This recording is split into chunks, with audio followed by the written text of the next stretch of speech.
3-in-1. Ano nga ba ang Kaiser na to? Sabi ko nga, 3-in-1. Kumbaga, parang sa 3-in-1 coffee, kumpleto na.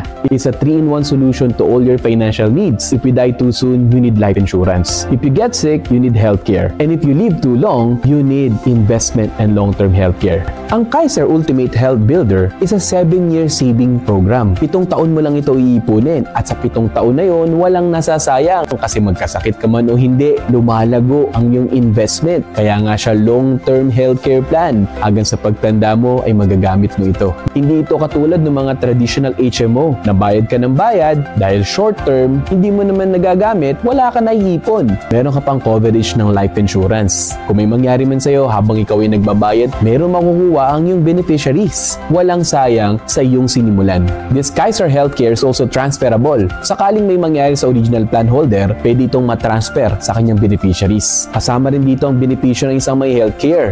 Makikita niyo sa baba ang ilan sa notable benefits kapag meron ka ng Kaiser Health Plan. At kung nais mo pang malaman ng tungkol dito, message me at mapag-aralan mo gaano ito kaganda at syempre, masimulan mo na.